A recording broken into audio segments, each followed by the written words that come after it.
Audi Actu. C'est du lundi au vendredi de 7h à 8h20 sur Victoire FM.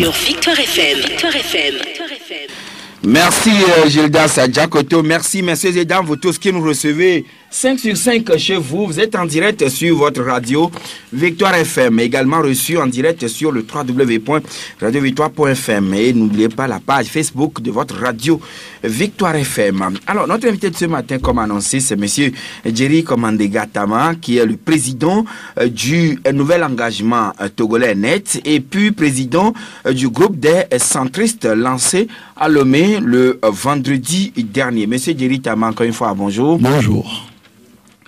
Ces derniers jours, nous ne vous apercevons plus à Lomé, mais plus vous êtes à l'intérieur du pays. Mais avant de revenir sur cet aspect, vous avez été pendant longtemps officier supérieur de l'armée. Alors, quand on dit, quels sont les différents échelons au niveau de la hiérarchie de l'armée? Parce qu'on dit lieutenant, sergent, etc., etc. Et puis aujourd'hui, général de brigade, général de division. Mais finalement, on ne comprend rien. Bon, merci beaucoup. J'aimerais d'abord faire deux petites précisions avant de répondre à votre question. Je ne suis pas le président du groupe des centristes.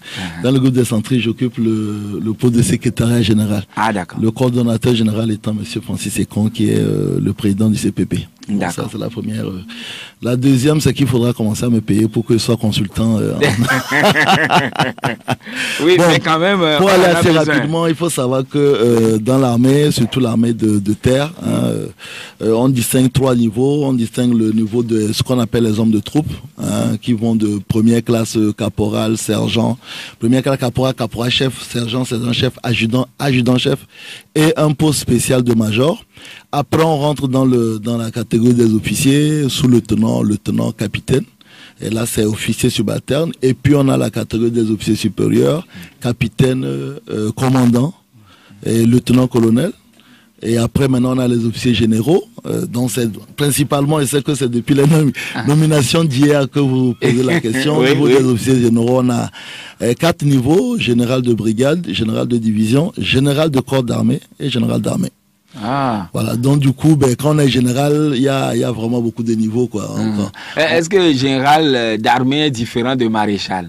Non, le maréchal est un poste honorifique. C'est-à-dire que on n'a pas, quand on prenait le commandement des unités terrestres, on n'a pas, quand on dépasse, puisque chaque niveau de général correspond à des unités sur le terrain. Quand on est général de brigade, c'est qu'on commande une brigade, c'est un regroupement de régiments. Quand on est général de division, c'est qu'on commande une division qui est un rassemblement de brigades. Quand on est général de corps de brigade, c'est qu'on commande, et de corps d'armée, c'est qu'on commande un corps d'armée, qui est un rassemblement de divisions, et quand on est général d'armée, c'est qu'on commande une armée. L'armée étant le niveau le plus élevé. Donc les grades de maréchal et d'amiral sont souvent des postes honorifiques pour un militaire qui a fait beaucoup d'actions d'éclat. On finit par lui donner le grade de maréchal avec le bâton de maréchal, qui est quand même quelque chose de... Ce n'est pas un galon qu'on met sur son épaule. C'est ce que le chef le président Yadema avait. Il a fini. Oui, mais non, lui il a fini beaucoup plus général d'armée. Il n'était pas maréchal. Il n'était pas maréchal. C'est Mobutu, par exemple. Mobutu, oui, c'est général maréchal. Donc, avec une canne avec sa canne de commandement, voilà. Donc du coup, ça reste quand même. Il faudra peut-être me rappeler pour que vienne faire une. Mais bon, je profite. C'est juste pour aider les gens à savoir de quoi il s'agit. Je profite de l'occasion pour présenter mes félicitations à il reste quand même mes anciens, je ne renie pas mes origines. Si aujourd'hui le Togo est envahi peut-être par des terroristes, et il faut faire appel aux anciens militaires, vous aussi vous devez rapidement. Je me retrouverai dans un char assez rapidement et puis je combat. Donc vous avez été dans les commandos blindés ou... Oui, j'ai une formation de commando blindé. J'ai tiré à quasiment tous les chars qui existent, sans compter que dans une formation d'un officier, vous faites d'abord la formation, on va dire, de base, dont je suis commando de formation, je suis tireur d'élite, je suis voilà. Ça fait partie des choses qui sont derrière nous maintenant. Qui sont derrière vous maintenant. Oui, mais quand même, monsieur Jerry Tama, est-ce que toutes ces grades-là sont distinguées par des étoiles ou bien comment on arrive à reconnaître au cela? niveau des généraux de brigade, quand on commence général de brigade, on a 2 étoiles. Division, on a 3 étoiles. Corps d'armée, on a 4 étoiles. Et puis les 5 étoiles, c'est le général d'armée. C'est le dernier. C'est le dernier des derniers. Ah, d'accord. Voilà. Après, mais on ne l'a pas encore au Togo. Ben normalement, si on devait être réaliste, c'est que du moment où ces grades-là correspondent à des unités, une division c'est autour de 10 000 personnes. Donc vous voyez, donc ça veut dire que nous avons une armée qui n'atteint pas encore 20 000 personnes. Un corps d'armée va jusqu'à 30 à 50 000 personnes. Donc du coup, ça correspondait à des unités, normalement, on n'aurait pas de généraux de corps d'armée parce que on n'a pas la possibilité de mobiliser un corps d'armée. Une division, ça reste encore assez hypothétique parce qu'une division doit avoir une certaine unicité d'action. Donc bon, mais maintenant, il faut savoir aussi que dans l'armée, au bout de tous les 4, 5 ou 6 ans, on prend un galon. Donc, si on monte assez rapidement, au bout d'un certain temps, par exemple, le général Kadanga, ça fait 4 ou 5 ans qu'il est général de brigade. Donc, au bout de cette ancienneté, automatiquement, on monte un galon. La fourchette va de 4 à 6 ans. Oui, donc si vous avez le galon de général, ça veut dire que vous devez être toujours en fonction avant de gravir encore du gestion. Mais par contre, la seule différence au niveau des généraux, c'est qu'ils vont jamais à la retraite. Ils sont toujours en deuxième session. Un général ne part jamais à la retraite. Tous les autres officiers, sous-officiers partent à la retraite, mais les généraux restent toujours en fonction, même quand ils partent automatiquement à la retraite à cause de l'âge, ils restent en fonction, on dit deuxième session. Mais par contre, quand vous allez en deuxième session, on ne peut plus prendre de galon, mais quand même vous restez général et puis vous bénéficiez, c'est ce qui est intéressant, de les avantages liés à ce. Donc, ce qui fait pour service rendu à la nation. Voilà, ce qui fait que dans certains pays, par exemple comme en France, beaucoup de colonels à la veille de leur retraite, ils prennent le galon de général, comme ça leur donne des avantages à vie. Et bon voilà, vous avez un véhicule, un chauffeur, ainsi de suite. Et voilà. Alors, merci pour ces éclairages. Ce qui risque plus de m'arriver malheureusement. Là, vous avez la nostalgie? Non, du tout. D'avoir déserté Non, pas déserté, démissionné. Oui, démissionné. Mais comment est-ce que cela vous a été si possible? Parce qu'au Togo, l'armée, on sait ce qu'elle est. Non, nous avons voté en 2007 une loi portant statut des personnels militaires des forces armées togolaises. Dans cette loi-là, il y a des possibilités de démission, de mise en non-activité. Et pour moi qui ai fait le droit et qui ai fait quasiment le même droit à Saint-Cyr, je connaissais les éléments du droit. Oui. Mais aujourd'hui, de toute façon, après mon départ, il y a d'autres personnes qui ont pris des mises en non-activité. Donc c'est autorisé, c'est permis. Ah oui, c'est parce que vous êtes devenu acteur politique et on vous entend. Bon, maintenant, oui, j'écoute et puis... Donc, il y a d'autres aussi qui ont démissionné de l'armée. Bien sûr, si vous voulez partir, vous partez. C'est-à-dire qu'au fait, j'ai écouté, il y a un de vos confrères qui a encore écrit tout récemment, le seul militaire qui a démissionné de l'armée, qui circule, ça veut dire qu'il y a des choses en qui se roche. Non, il y a des gens qui démissionnent pour faire autre chose. Il y a des gens qui, comme moi... Mais vous devez motiver votre démission, en réalité. Oui, en réalité, vous n'êtes pas obligé de motiver votre démission. Mais moi, par exemple, j'ai pris d'abord non-activité.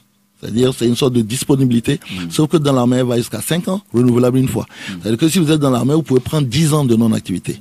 Bien entendu, ces 10 ans ne comptent pas sur ni l'ancienneté, ni le salaire. C'est-à-dire que quand vous revenez, si vous étiez caporal, vous prenez votre galon de caporal. Vous ne pouvez pas revenir et dire, moi, maintenant, je prends le même galon que mes autres. Mais aujourd'hui, moi, je connais beaucoup d'officiers, de sous-officiers qui ont décidé de partir et ils sont partis. C'est pas interdit. Bon, sans être inquiété. Non, sans être inquiété. Pourquoi quand vous inquiéterez? C'est-à-dire que c'est comme la fonction publique aussi. C'est comme la fonction publique. Vous pouvez démissionner. C'est vrai que à l'époque, on va dire, il faut avoir le courage de le dire, à l'époque de Yadema, c'était un peu plus compliqué. C'était un peu plus compliqué. Voilà, c'est-à-dire que moi, ici, revenu Saint-Cyrien avec une bonne formation, avec, comme je l'ai dit, beaucoup d'aptitudes. À l'époque, il y avait tellement de suspicion qu'un jeune officier comme moi qui dit je vais quitter, on va dire mais et en imitant... Qu'est-ce qu'il est en train de mijoter? En imitant un ancien, Keshan Yaïje qui est dans la tchèque, vous comprenez? Alors, voilà. Donc, Jerry Tama, vous êtes aujourd'hui, vous n'êtes plus militaire en fonction, mais vous êtes devenu responsable d'un parti politique. Ces derniers temps, on vous aperçoit à l'intérieur du pays.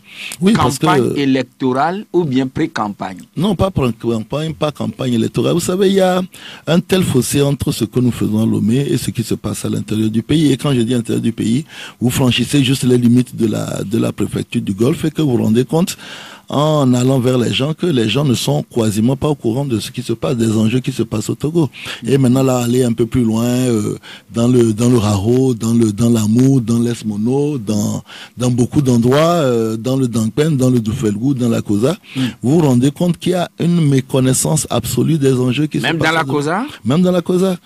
Donc du coup, quand vous quittez le cercle peut-être des initiés qui peuvent se retrouver, certaines personnes qui sont sur les réseaux sociaux, parce que vous savez très bien que... Dans les centres-villes. Voilà, parce que vous savez qu'une bonne partie des émissions, comme celle que nous sommes en train de faire, n'atteignent pas les populations, surtout dans nos villages. Et le rayon d'action n'y va pas, et puis même s'ils vont, c'est pas tout le monde qui dispose d'une radio, c'est pas tout le monde qui a le temps de s'intéresser à ça.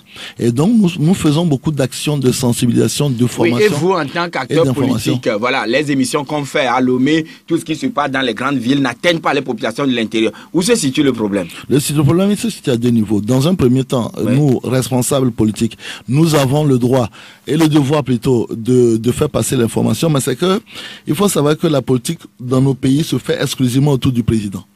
Donc du coup, là où va pas le président, l'information n'y va pas.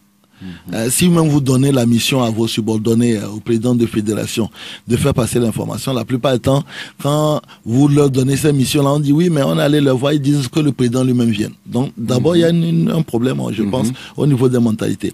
Le deuxième problème, il est au niveau de la sphère de la communication, qu'elle soit étatique ou non, parce que aujourd'hui, vous prenez même la plupart des journaux qui sortent, les journaux sont vendus exclusivement, quasiment à Lomé. C'est-à-dire que moi, le seul kiosque de vente de journaux que je connaisse à l'intérieur du pays, c'est à Chelkara. En dehors de ça, vous n'avez nulle part à travers le pays des endroits officieux et officiels faciles d'accès pour acheter de la presse. Maintenant, mais pourquoi ce verrou normalement, la messagerie doit être totalement libéralisée. Je crois qu'il y a aussi une nécessité de s'organiser, même peut-être au niveau de la presse privée, au niveau des médias privés, pour faire en sorte que les relais soient là. Parce que ne comptez pas sur le gouvernement qui n'a pas forcément envie que la bonne nouvelle soit transmise aux populations locales, mais il y a peut-être une organisation qui doit se faire à travers peut-être un système de distribution, à travers peut-être aussi des relais avec des radios locales. Je sais qu'il y a des radios à l'intérieur du pays qui relaient certaines de vos émissions, mais c'est pas suffisant, parce que quand vous allez à l'intérieur du pays, vous vous rendez compte que non, les gens parfois ne savent même pas qu'il y a un dialogue. Au Togo, il y a des gens qui savent même pas que... C'est ce que vous avez découvert ces jours-ci? Bien sûr. Les gens, les Togolais ne savent pas qu'il y a un dialogue qui est ouvert entre les Togolais? Une bonne partie, et nous sommes présents dans la région des plateaux, dans la région de centrale et dans la région de la Cara. Je peux vous dire que régulièrement, quand on va rencontrer les militants sur le terrain, ils découvrent qu'il y a quelque chose en dehors des villes qui ont été ébranlées par les manifestations. Et il n'y en a pas un millier, on connaît les villes. En dehors de ces villes-là, le reste des personnes continuent à faire leurs activités au quotidien sans savoir exactement ce qui se passe. Parce qu'il y a une sous-information et une sous-formation même des personnes à la recherche de l'information. Aujourd'hui, Dieu merci, les androïdes, remercions les Chinois, font que les gens quand même, grâce à WhatsApp et Facebook, et grâce à la fameuse formule Mimé Tcha-Tcha-Tcha, commence à être au courant. Oui. Voilà, mais c'est vraiment insuffisant. C'est très insuffisant. Et c'est inquiétant parce que, en réalité, si le citoyen n'est pas informé, c'est l'information qui fait du Togolais, de l'électeur, un citoyen. Parce qu'il doit être en mesure de se faire son opinion de lui-même, en prenant en compte beaucoup de variables et beaucoup de paramètres. S'il n'est pas le cas, c'est qu'en réalité, il ne prend sa décision qu'en fonction des informations qu'il a reçues. Et excusez-moi du peu, je le dirai toujours aujourd'hui, le parti qui est réellement présent sur le terrain 24h/24, c'est le parti Unir. Moi, tous les week-ends, et on le fait depuis 2 mois, quasiment tous les week-ends, on est sur le terrain. Il ne se passe pas de trucs où vous rencontrez sur votre passage des réunions, des attroupements, tous organisés par le Parti Unir. Donc, autrement dit, le Parti Unir a totalement envahi le terrain, oui, les coins reculés. Oui, mais c'est pas interdit, les partis. Oh non, oui, c'est de bonne guerre, c'est leurs activités. Ils le font régulièrement, ils ont énormément d'équipes qui sillonnent le terrain. Et normalement, en tant que parti politique de l'opposition, ça reste inquiétant, parce que si vous prenez un milieu qui est imperméable à l'information, donc où les citoyens ne peuvent pas se faire une autre opinion alternative, et que vous avez les mêmes personnes qui arrivent. Ces populations se contenteront de ce qu'on leur dit tous les jours. Moi, même en tant qu'électeur, je ne voterai pas pour quelqu'un dont j'ai jamais entendu parler, que je n'ai jamais vu. Donc il y a cette accoutumance-là qui se met en place et qui fait que le moment venu, et nous, comme d'habitude, on sera en retard sur ce travail-là, on va courir, et le moment venu, les résultats, on peut toujours, moi j'ai entendu des gens dire, ouais, mais de toute façon, au Togo, on peut présenter une chèvre contre M. Fogna Singbe, la chèvre va gagner, mais non du tout, parce que les populations votent pour les gens qu'ils connaissent. C'est bien que à vous le dites au regard des réalités que vous découvrez sur le terrain. Écoutez, moi je dis, je prends mon cas, si je suis électeur et que je n'ai jamais entendu parler d'un parti, pourquoi j'irai le voter? Même si je souffre et que il y a un autre parti qui vient m'expliquer que oui, vous souffrez, c'est le langage qu'on tient aux gens, vous souffrez, le chef de l'État est actuellement au courant de votre problème et va faire en sorte que de vous le régler. Ben en réalité, vous savez, c'est l'espoir qui fait l'homme. En ce moment-là, si j'ai pas d'autre voie alternative pour m'expliquer que ben, ça fait maintenant 25 ans, 30 ans, 40 ans, 50 ans, 90 ans que vous avez le même message, donc faites un autre choix, ben qu'est-ce que je fais? C'est normal, c'est-à-dire que l'être humain est suffisamment attiré par ce qu'il connaît. Les gens sont rassurés par ce qu'ils connaissent. Et quand c'est des frères, des parents, souvent même des gens qui subviennent à vos besoins élémentaires. Qui viennent vous glisser quelques billets de banque. À la rentrée, c'est eux qui font l'école de vos enfants. Et quand vos enfants, ou bien vous êtes malade, c'est eux qui envoient l'argent pour vous aider à régler vos petits problèmes. Et que ces mêmes personnes-là viennent vous dire que, bah, écoutez, on comprend, mais tu sais, c'est grâce à Unir, par exemple, que je suis là où je suis et qui me permet de t'aider. Et qu'en retour, en face, il y a personne pour lui dire, ah non, mais écoutez, vous savez, si vous faites un autre choix, vous ne serez plus aidé, mais vous aurez vos droits. Ben oui, en ce moment-là, excusez-moi du peu, mais n'importe quel citoyen qui nous écoute aujourd'hui n'irait jamais voter pour quelqu'un qui n'a jamais vu. À la limite, à Lomé, ici, c'est bon parce que nous, les acteurs politiques, on parle tous les jours. Donc, ils ont le temps de se faire une opinion sur les acteurs politiques. Mais dans un endroit où vous allez à Gyarpanga, où en réalité, c'est-à-dire que les gens y voient, il faut quasiment faire 2h30 entre Bassar et Gyarpanga sur une route qui fait moins de 100 km. Donc, ils voient rarement un homme politique passer et que c'est Unir qui voit tous les jours. Ne leur demandez pas de voter pour l'opposition sous le prétexte que l'opposition va gagner les élections. Donc il y a un travail. Vous prenez même les grands pays, dans aucun grand pays. Mais est-ce qu'il est possible pour vous, les partis d'opposition, de pouvoir sillonner librement, tout comme les autres partis, l'autre parti? Il faut être honnête. Il y a des pratiques qui sont parfois rétrograde. Il y a des préfets qui prennent le malin plaisir, par exemple, d'interdire des réunions et tout ça.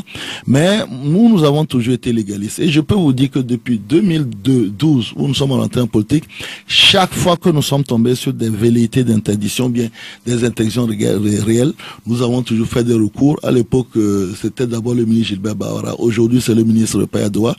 Et tous ces recours ont toujours, c'est des recours hiérarchiques. C'est-à-dire que vous avez un préfet, un maire qui fait son zèle sur le terrain, vous saisissez le ministre pour lui dire, ben voilà, je suis dans le cadre de la loi portant manifestation publique, ben, et automatiquement, parce que ce qu'on fait à Lomé ici, parfois à l'intérieur du pays, certains ne veulent pas qu'on le fasse, automatiquement, ben, vous retrouvez assez rapidement, et ça, je peux proposer. Non, les préfets, les maires à l'intérieur du pays ne vous permettent même pas d'intervenir sur les médias locaux. Il y a certains maires et certains préfets qui font preuve de zèle. Mais ce que je dis, c'est que chaque fois que ça a été le cas, je l'ai eu. Vous concernant? Nous concernant au niveau du net, nous avons toujours saisi en recours hiérarchique, tout simplement, sans passer même du juge administratif. Nous avons toujours saisi en recours hiérarchique le ministre en charge du dossier, et parfois même c'est immédiatement que les consignes sont données pour cesser cette violation flagrante de la liberté, par exemple, de réunion, surtout privée. Et donc ça existe, mais ce que je dis, c'est que aujourd'hui, vous imaginez, vous allez sur le terrain, vous avez un préfet qui vous empêche de faire votre travail. Votre activité politique. votre activité politique. Si vous saisissez le ministre en charge du dossier, ben, en ce moment-là, il peut intervenir. Mais si vous allez uniquement sur les médias dire, ouais, nous sommes violentés, c'est un empêchement de faire notre travail, tout ça, mais qui va intervenir? Oui, mais en principe, dès lors que le ministre a donné l'accord à Lomé, avant que les gens ne bougent vers l'intérieur, le préfet, de quel droit s'arrête-t-il pour interdire? Il faut distinguer deux choses. Les réunions privées ne font pas l'objet de déclarations. Quand vous voulez rencontrer vos militants sur le terrain, dans des endroits privés, qui sont uniquement réservés à vos militants. Peut-être des échanges avec la fédération, locale, etc. Vous imaginez un seul instant s'il fallait annoncer toutes ces réunions-là, même vos réunions familiales, il faudrait l'association des ressortissants de n'importe où qui veut se retrouver quelque part serait obligé d'aller demander une autorisation. Non, la loi est claire, la loi portant statut des manifestations est claire là-dessus, et c'est son article 1, les réunions privées ne sont pas concernées par cette loi. Mais parfois, comme je le dis, il y a certains préfets qui sont un peu zélés et qui vont tenter d'interdire une réunion privée, et dans ce moment-là, tout simplement, ce que nous on fait souvent, on n'a jamais fait de résistance, on prend le temps de faire le recours hiérarchique. Oui, mais ces genres d'interdiction qui sont issus des ailes à outrance de certains préfets, maires, etc. à l'intérieur du pays, est-ce que cela ne fait pas le lit au radicalisme qu'on reconnaît, qu'on voit dans beaucoup de pays, dans la sous-région aujourd'hui, et pour lequel les chefs d'État se battent? Oui, la question, c'est de savoir est-ce que c'est une consigne du haut lieu. Par exemple, si vous voulez, aujourd'hui, vous voulez faire une manifestation à l'intérieur du pays, vous respectez les 5 jours d'information, ouvrez, bon, enfin, ce que je suis en train de dire, c'est avant que les conclusions du dialogue interdisent les manifestations au Togo. Mais vous respectez les 5 jours, il n'y a pas de souci à ce que vous fassiez votre manifestation.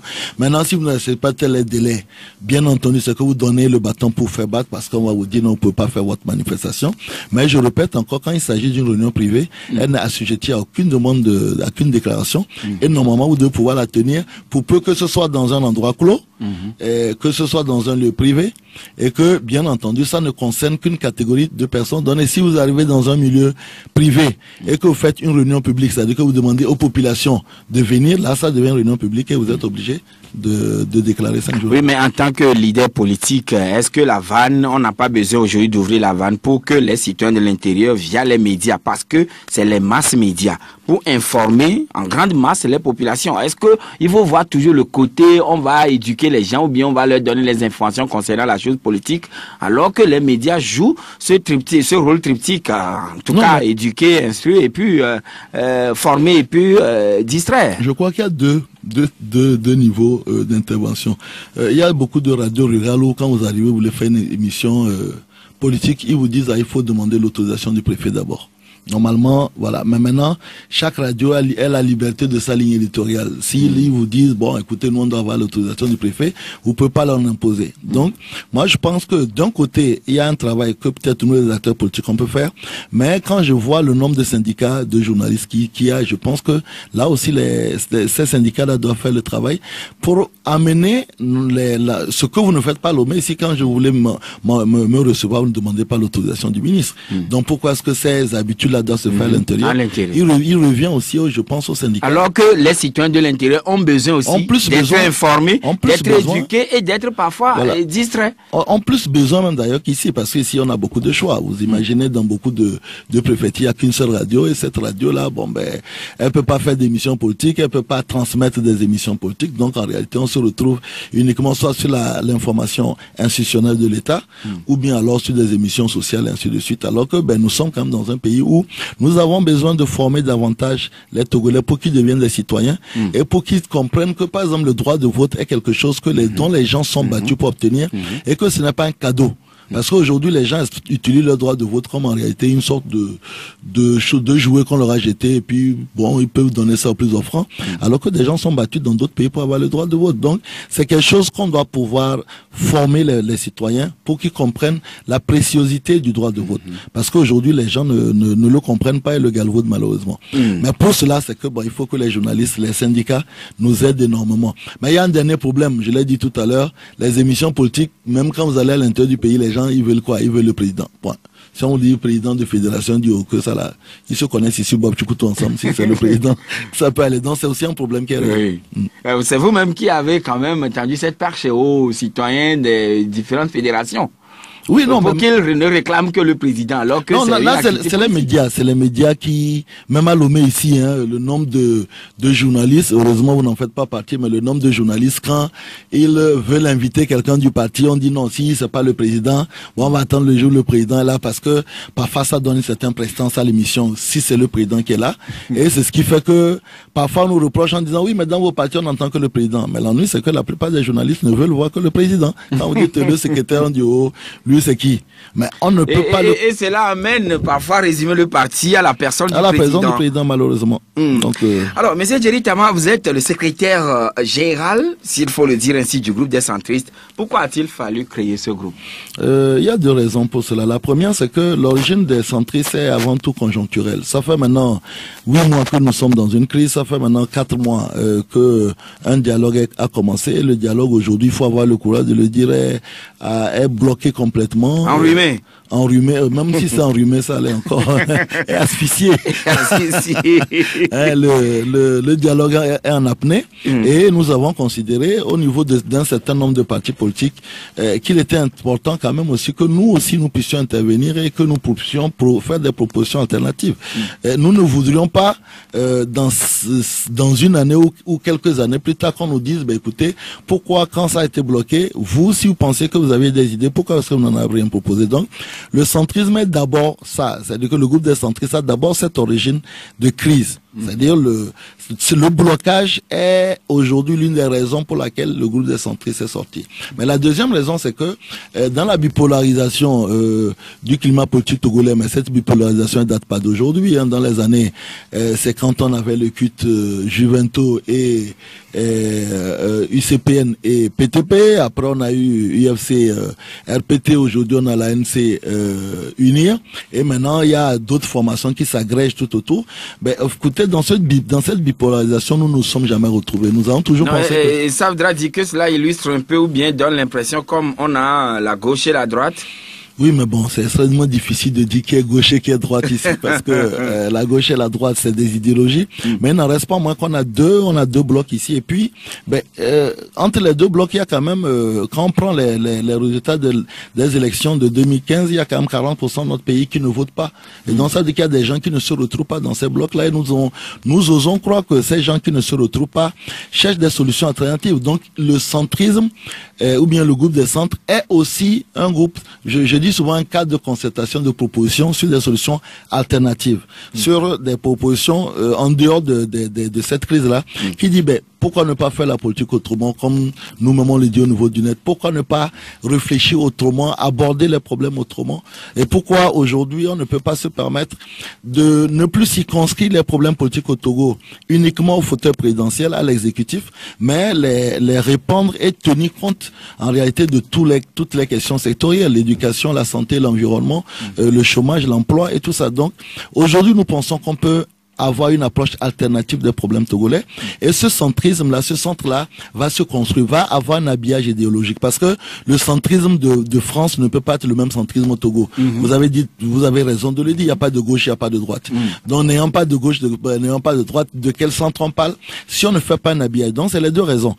Une raison qui est conjoncturelle, le blocage, l'apnée du dialogue, et une autre raison qui est beaucoup plus structurelle, avoir la possibilité de proposer une autre façon de faire la politique. Mais, je le répète encore, le centrisme, le groupe des centristes est juste un courant politique. C'est pas une coalition. Je vous ai entendu. Oui, voilà, justement. Est-ce que c'est une coalition pour faire ombrage à la C14? Non, on n'a pas besoin de faire ombrage. On n'a pas besoin de faire ombrage à la C14. La C14 oui, vous dites quand même qu'il faut repenser. En tout cas, il faut penser autrement.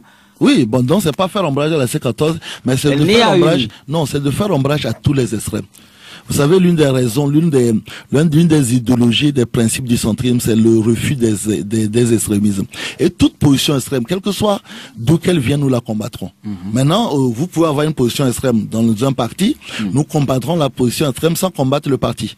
C'est-à-dire que nous pourrons être en bon terme, mais nous combattrons la position extrême parce que aucune nation ne s'est construite sur les extrémismes. C'est vrai que vous voyez, quand vous prenez dans beaucoup de pays en Europe, il y a des partis qui sont extrémistes, mais ils sont toujours à la périphérie de l'action politique. Donc aujourd'hui, ce que nous disons au niveau des centristes, c'est de dire, ben, comment on ne peut pas, on doit pouvoir gouverner nos pays grâce au pragmatisme. Le pragmatisme, c'est gouverner à partir du réel, à partir de ce que nous avons sous la main.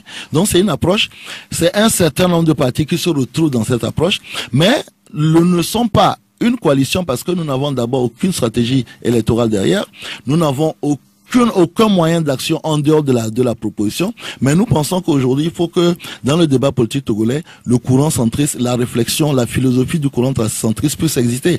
Vous savez, au Togo, on vous dit, mais oui, mais vous êtes de quel côté? Mais moi, je suis pas obligé d'être d'un courant, par exemple, qui soit extrémiste. J'ai pas besoin de proférer parfois des positions que je sais absolument intenables. Alors, quand vous évoquez extrémiste ou bien extrême, c'est-à-dire que je vais vous donner trois exemples. La coalition est extrémiste, l'UNI est extrémiste. Je vous donne trois exemples. Oui. Du côté d'UNIR, quand on dit référendum ou rien, c'est une position extrémiste. Parce qu'aujourd'hui, c'est pas tant le référendum. Le référendum, c'est la meilleure façon d'exprimer le peuple, de faire exprimer le peuple. Mais la question, c'est que dans quelles conditions on organise un référendum?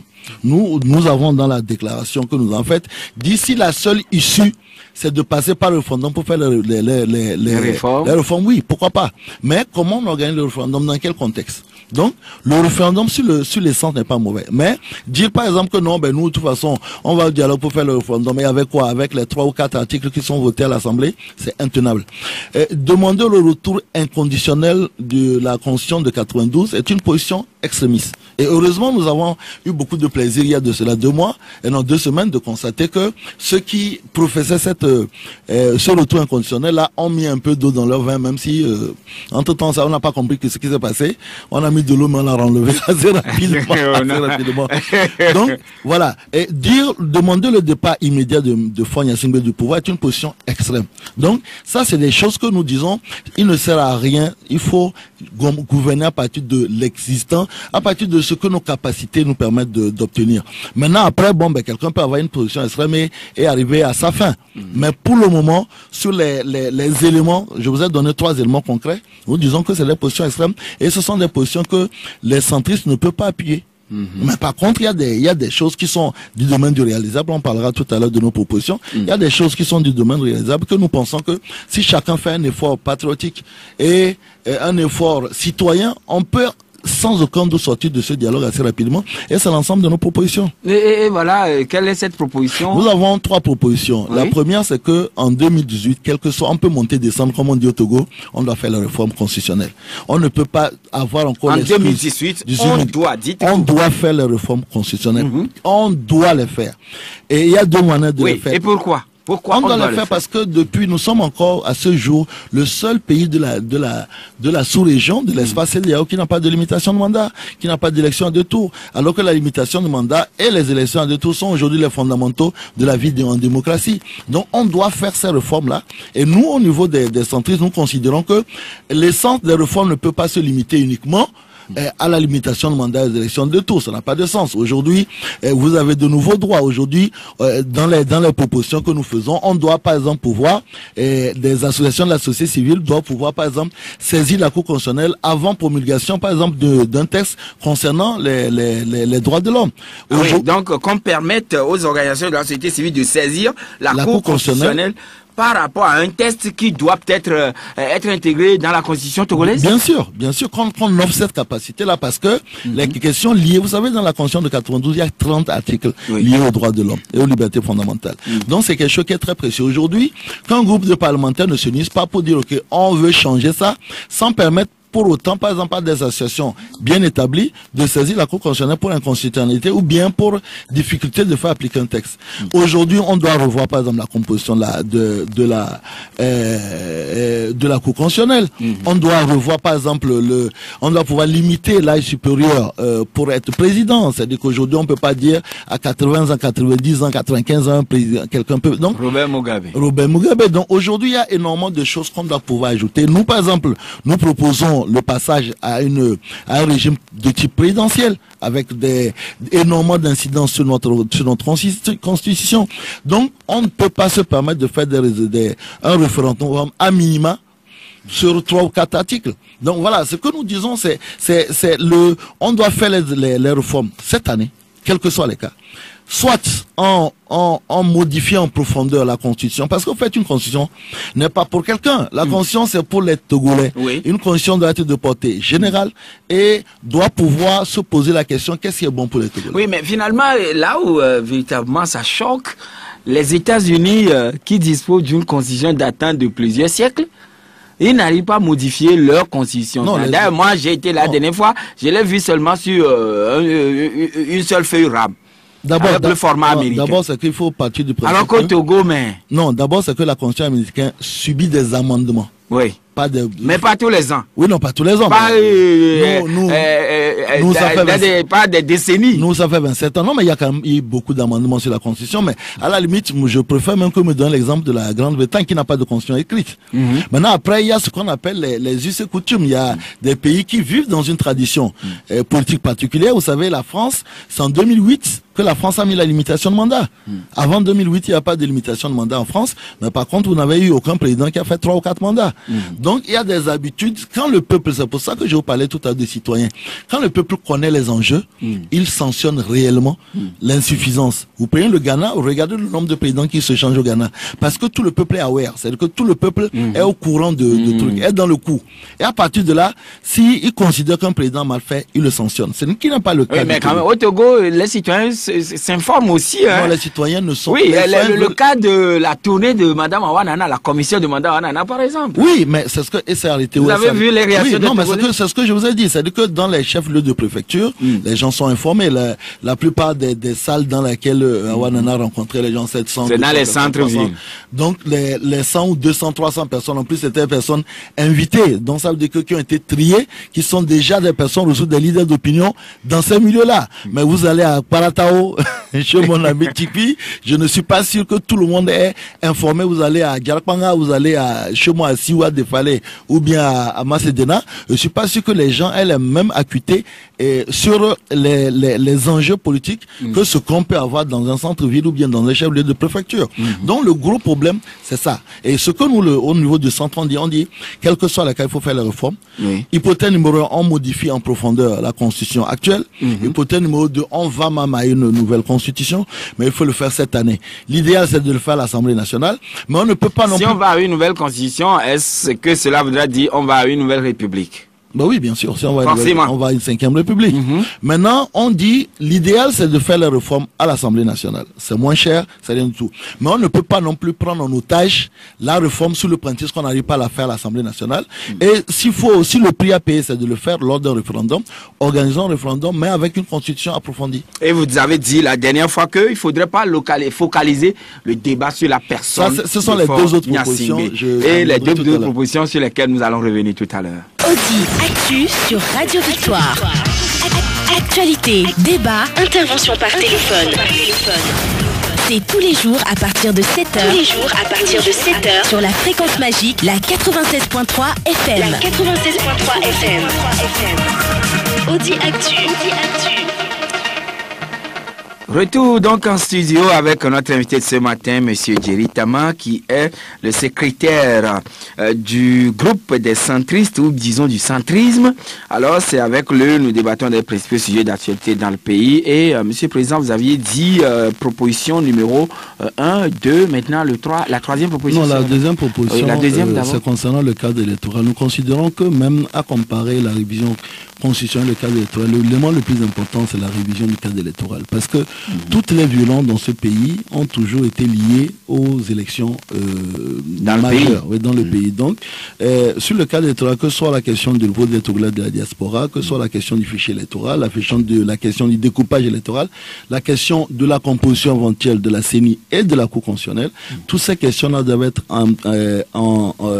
exploitées, discutées, que ce soit dans le cadre du dialogue des deux grands blocs ou bien alors ouvert à d'autres formations. Mais c'est des questions qui sont très importantes et qui doivent aussi connaître un début de résolution avant toute élection dans le pays. La troisième proposition, c'est que nous considérons que la question de la candidature ou non de M. Fonya Singbe doivent être discutées lors d'un accord politique qui doit dissocier des questions de révision constitutionnelle du cadre électoral.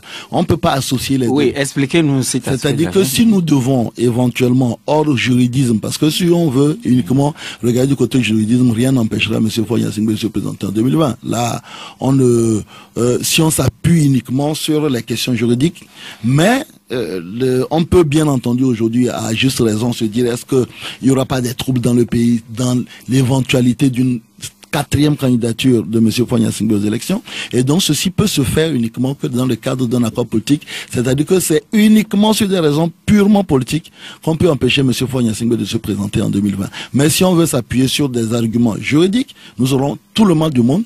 Nous avons vu au Sénégal, en je ne sais plus quelle année, quand M. Wade a réussi à se faire présenter pour un 3e mandat, nous savons que la question de la rétroactivité de la loi est un sujet très difficile et que, bon, même si les avis divergent, c'est que on n'a pas encore vu une cour constitutionnelle valider la rétroactivité d'une loi, surtout en ce qui concerne ces questions. Mais si ça fait l'objet d'un accord politique, en ce moment-là, c'est un engagement que M. Fagne Singbe peut prendre. Mais l'opposition fait référence le plus souvent à une jurisprudence en 2003 avec Gilles-Christ Olympio.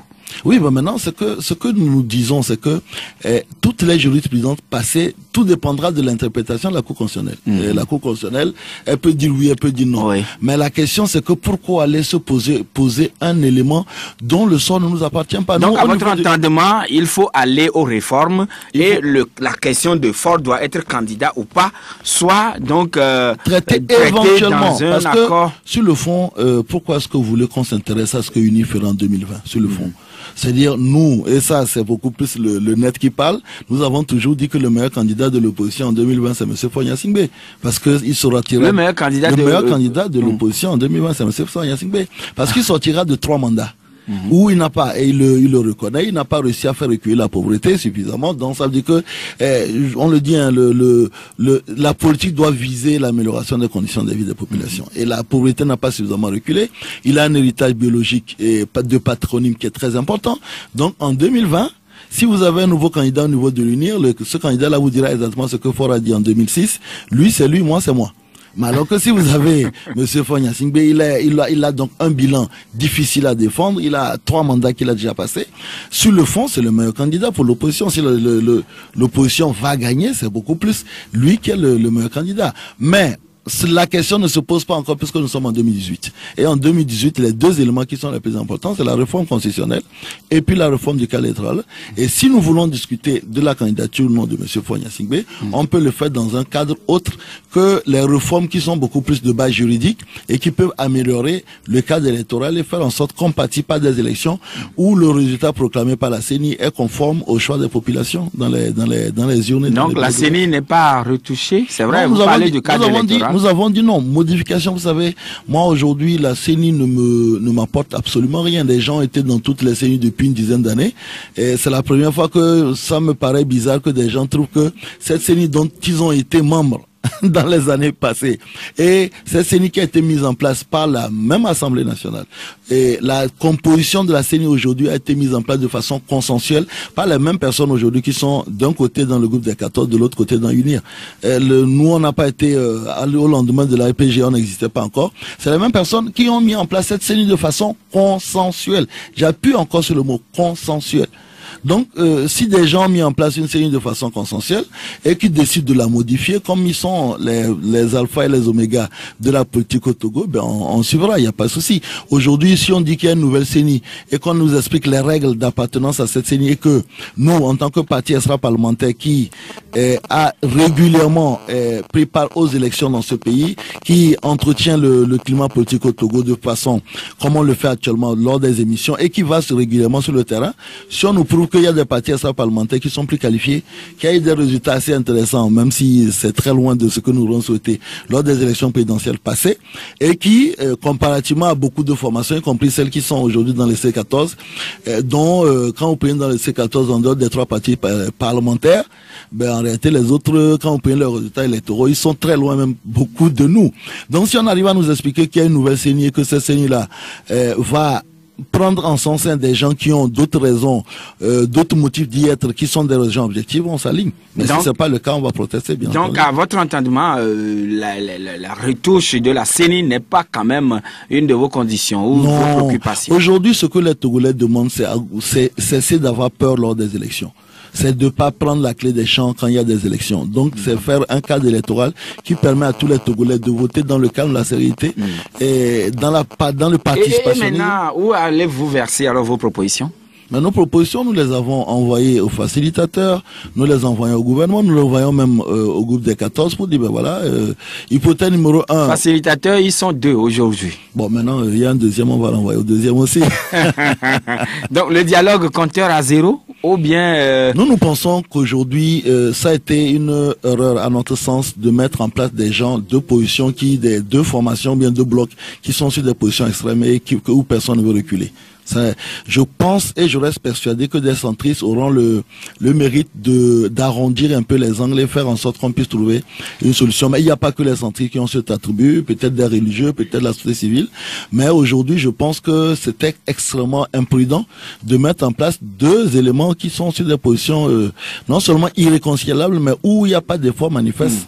Alors, M. Jerry Tama, que répondez-vous à ceux qui estiment que les centristes, ce sont d'abord des ventrologues et ensuite ils sont des béquilles du parti au pouvoir? Bon, première chose, quand j'entends le mot ventrologue... Ces choses, ce n'est pas moi qui les... Oui, mais vous avez lu partout. J'ai vu un parti que je respecte bien, avec un président que je respecte bien, Nicodème Abia, qui a fait sortir une image complètement inacceptable, signée par son parti, où on met nos photos, les 3, en disant les ventrologues. Bon, maintenant après, nous n'avons pas tous, heureusement, la même éthique, et les gens, les électeurs et les Togolais sauront exactement quelle éthique traverse ce parti. Mais quand les gens disent ventrologue, il y a 2 choses. La première, c'est que on suppose que les gens qui sont dans ce parti-là ont du ventre. Bon, maintenant, j'espère que ceux qui le disent n'ont pas de ventre. Ça sera le premier élément. Et puis le deuxième, vous savez il y a sur nos 3 partis, c'est des partis qui, certains qui existent maintenant, le parti de Francis, c'est quand même s'ils ont subi des mutations, c'est des gens, et j'ai fait une sortie très dure la dernière fois. Quand je prends Monsieur Francis, c'est il était vice-président du ICR, et c'est des gens qui ont souffert dans ce pays, qui ont fait du militantisme, qui ont partagé des tracts dans les années où il fallait avoir beaucoup de courage pour être dans l'opposition. Donc je ne peux pas comprendre que des gens de ce acabit ne méritent pas le respect dû à leur rang, quelle que soit la façon dont ils ont continué leur politique. Vous prenez le PDP et le NET, nous n'avons jamais demandé, nous n'avons jamais soutenu le parti au pouvoir, nous avons été dans l'opposition, nous avons fait des campagnes, que ce soit le PDP en 2010 et que ce soit le NET en 2015, en nous opposant, mais de façon très importante au parti au pouvoir. Maintenant, ce qui est malheureux dans ce pays, c'est que des gens qui normalement sont supposés être ceux qui soutiennent l'altérité et la diversité d'opinion, ceux qui se battent pour la liberté d'opinion, que ce soit ces gens-là qui se transforment en prédateurs de la liberté d'opinion, que ce soit ces gens-là qui aujourd'hui considèrent que toute personne qui n'a pas la même opinion qu'eux est un vendu. Et honnêtement, c'est, je pense, ici que j'ai entendu un cadre important d'un parti de l'opposition dire qu'il combattra un autre parti avec la même énergie que unir. Donc aujourd'hui, les gens qui sont dans le groupe des 14, il n'y a pas longtemps, ils se tripaient, et en réalité on a l'habitude. Et donc là, ça corrobore le fait que la politique est un sale jeu. C'est un sale jeu, c'est-à-dire que, et ce qui est malheureux, vous tous vous livrez. Oui, bien sûr, ce qui est malheureux, c'est qu'une bonne partie même des gens qui disent ça, certains parmi eux nous ont appelés pour nous féliciter de savoir exactement comment est-ce que cette histoire-là, ils peuvent l'intégrer. Donc, vous comprenez, depuis qu'on a lancé... Les gens vous ont appelé parmi la C14? Il y a des gens de la C14 qui nous ont appelés pour voir... Pour demander à intégrer le centrisme? Bien sûr, donc c'est une énorme comédie, on s'amuse, on joue la comédie comme Akpota Sanzo le disait, mais bon, on verra dans les... Non, M. Jerry Tama, sincèrement, vous dites que des gens, des partis de la coalition des 14 vous ont appelé. Bien sûr. Moi, personnellement, je dis même pas que nous ont appelé, les centristes nous ont appelé, bien sûr. Mais bon, maintenant, après, on verra quand le temps viendra, comment ça se passera. Et puis, excusez-moi du terme, aujourd'hui, la position des centristes, en réalité, rejoignent la position de certaines formations qui, aujourd'hui, sont dans la coalition et qui, de par leur déclaration, vous comprenez qu'ils sont pas à l'aise. Et quel a été l'accueil réservé par le parti au pouvoir à vos propositions? Non, mais aujourd'hui, nous n'avons pas eu de contact direct avec le parti au pouvoir. Nous avons envoyé juste nos propositions. Nous n'avons jamais eu de contact avec qui que ce soit au parti au pouvoir. Et puis, nous considérons que nous sommes quand même des grands garçons qui sont capables de réfléchir par eux-mêmes. Est-ce qu'il y a un seul Togolais aujourd'hui qui est satisfait du blocage? Et le blocage n'est pas uniquement politique. Aujourd'hui, je le répète encore, les gens qui sont affectés par la situation, c'est pas nous, les hommes politiques, qu'on mange à notre faim. C'est la pauvre dame qui vend Botokon, qui vend à Imolou, qui vend les cure-dents, c'est le pauvre jeune homme qui vend les portables ou bien les batteries à des cons et qui aujourd'hui voit ses activités complètement choses. Moi, je suis venu parler de la maison des paysans ici. Il y a 2 jours, j'ai dû licencier 4 de mes jeunes parce que depuis un certain temps, rien ne marche. Donc, les gens qui sont affectés par la situation, c'est pas nous les hommes politiques, on s'en sort. Mais c'est les pauvres populations qui sont aujourd'hui impactées. 92 02 80 63 22 21 80 99. Allô? Auditeur en ligne, bonjour. Voilà. Il va certainement entrer en ligne dans quelques secondes. Un autre intervenant, allô? Monsieur Joachim, bonjour. Oui, bonjour, monsieur Kwame. Président, bonjour. Bonjour. J'aimerais bien que ce problème togolais soit résolu à sa source. Les propositions que vous faites, je les respecte. Mais ça conforte plus le pouvoir que nous, les populations. Je m'explique. Quand vous prenez un véhicule, il y a le frein à pied, il y a le frein à main. Vous faites une analyse qui tombe sur le frein à main, qui braque le pouvoir. Et là, quand vous dites on va battre le pouvoir dans les yeux, et au même moment que les colonels prennent leur garde, deviennent des généraux, qu'est-ce que moi, population, je peux faire main vide contre l'armée lorsque je vais gagner dans les yeux? J'aimerais que vous reveniez à ce que le problème soit rétabli, la dictature part. Et lorsque nous serons en démocratie, si on veut mettre la démocratie dans les nez, dans les oreilles, partout où on veut le mettre, on le mettra. Mais la proposition que vous nous faites, moi je les respecte. Je respecte les opinions. Mais ça ressemble à un frein à main. D'accord. Il va vous répondre tout à l'heure. Monsieur Gado, bonjour. Bonjour, monsieur Jachet. Oui. Et bonne arrivée aussi. Monsieur Gado, bonjour. Bonjour. Bon, je voulais proposer au président Djeritama, disons, une toute proposition par exemple, pour la sortie de crise. 2020 plus 1. 2020 plus 2 et 3 2020 plus 0. Quelle est la meilleure proposition d'après vous? Non, moi je n'ai pas très bien saisi, sincèrement. Je dis 2020 plus 0 mandat, 2020 plus 1 mandat, 2020 plus 2 mandats. Votre proposition, monsieur Djeritama. Okay. Il va vous répondre dans un instant. Et nous prenons Marius. Bonjour. Bonjour. Oui, nous vous écoutons, Marius. Oui, au fait, moi je salue vraiment l'initiative des centristes. Vous savez, quand vous êtes dans un pays où il y a 2 blocs, aujourd'hui, on ne peut pas se le leurrer. Il faut que nous voyions les choses de face. Aujourd'hui, il faut apprendre à diriger les choses avec du pragmatisme. Quand vous voyez des antagonistes qui sont là et que l'UNIF qui se braque peut-être sur sa position, la C14 qui se braque sur sa position, mais mes chers amis, on est tous Togolais. Il faut toujours penser aux pauvres dames, comme M. Djeritama l'a dit. Moi, je salue vraiment cette initiative. Et je pense que il va falloir que nous fassions, surtout vous les journalistes, il va falloir que vous fassiez peut-être une pédagogie. Il faut conscientiser les gens, il faut amener les gens à comprendre que c'est le réel, c'est ce qui se passe en réalité. On ne peut pas outrepasser. Quand j'entends certains auditeurs qui disent que non, il faut régler le problème à la source, mais mes chers amis, on est au réel. Faisons ce qu'il y a lieu de faire pour ne plus faire souffrir la bonne dame. D'accord. Bien noté, Marius. Et beaucoup de réactions sur la page Facebook. Victoire FM, oui, M. Djeritama, le dernier intervenant, il dit qu'il faut aujourd'hui apprendre à diriger ou à faire les choses avec pragmatisme. Et il souscrit à toutes vos propositions. Oui, bien sûr. Écoutez, le problème, c'est que c'est tellement facile. Vous savez, je sors le matin, j'ai faim, je dis fort des gars, c'est bien, mais est-ce que fort est parti? Non. Et il faut faire des propositions, faire des actions par rapport à ce que nous sommes en mesure de faire. C'est pour ça, le premier fondement de Centrim, c'est le pragmatisme. Je prends la question de M. Gado. Est-ce que 2020 0 mandat, est-ce que moi je souhaite que ni M. Fonya-Singbe ni UNIR ne soient au pouvoir en 2020? C'est mon souhait. Maintenant, si je me contente de dire, Ford ne doit pas se présenter en 2020 ou bien Ford ne doit pas aller, UNIR ne doit pas gagner en 2020 et que au même moment je ne me donne pas les moyens de la chose, écoutez, je peux toujours continuer à faire ces incantations, ça ne changera rien.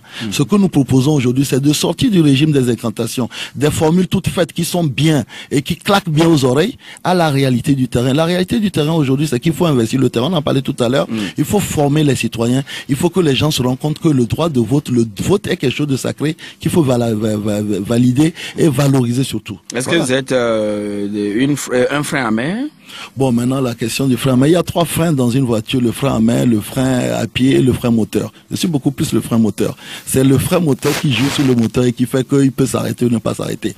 La réalité, ça répond à peu près à notre intervention tout à l'heure. Il faut faire des propositions, agir avec le réel. Tout le monde peut se lever aujourd'hui et dire que nous on veut que Ford dégage. Oui, c'est bien. Mais est-ce que après, combien de manifestations on n'a pas faites en disant Ford démission? Et combien je me souviens de la gigantesque marche du 7G où on est arrivé à Décon, on a dit, écoutez, on quitterait Décon avec le départ de Ford.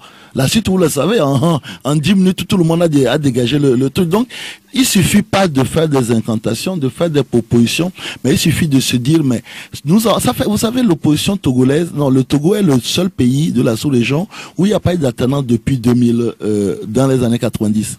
La question à se poser, c'est, est-ce que c'est le pouvoir qui est le plus fort, ou bien c'est nous au niveau de l'opposition qui n'adoptons pas notre stratégie aux éléments, aux forces en présence. Je pense que c'est les deux et que le pouvoir ne nous donnera pas le pouvoir gratuitement. Et beaucoup de réactions sur la page Facebook. Cependant, Monsieur Hunjo, il dit, si nous sommes d'accord que la constitution en vigueur au Togo est celle dont le père a fait sauter le verrou de la limitation des mandats en 2003 par une commission des lois d'une assemblée monocolore dirigée par un certain Monsieur Fonya-Singbe, soyons aussi d'accord sur le fait que cette constitution en vigueur, en son article 148, fait d'un coup d'État un crime imprescriptible. Alors, Monsieur Djeritama, que pensez-vous de l'article 148, ceci par rapport à ce qui s'est passé en 2005? Oui, mais écoutez, nous avons considéré, à l'époque, c'était pas en politique, mais nous avons considéré que c'était inadmissible ce qui s'est passé.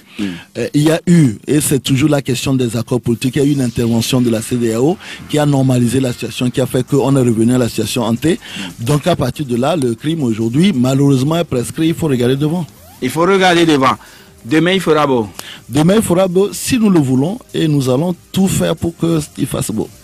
Merci, Monsieur Djeritama. C'est moi qui vous remercie. Merci, mesdames. Merci à vous tous qui nous avez reçus chez vous. Jean-Pierre Agbeve, Charles Félix, Aziz Yordou, Gaëtan Djenke, Kossi Thomas Yedi, El Massoud, Memphis Kitty, Zenon Agbekponou, etc., etc. Alors, merci à tous qui nous avez suivis, vous qui avez réagi sur la page Facebook. Le débat continue toujours sur la page Facebook. Tout à l'heure, Jacob Ahama va vous retrouver pour le journal à 9h en EV, mais à 13h, nous serons là pour le rendez-vous de la mi-journée. À 18h, troisième rendez-vous à School. C'est lui qui était derrière la baie vitrée. Merci, monsieur, et merci à vous tous qui nous avez reçus chez vous. 96.3, la chaîne de l'excellence. Plus qu'une fréquence, la 96.3. La 96.3. Radio Victoire.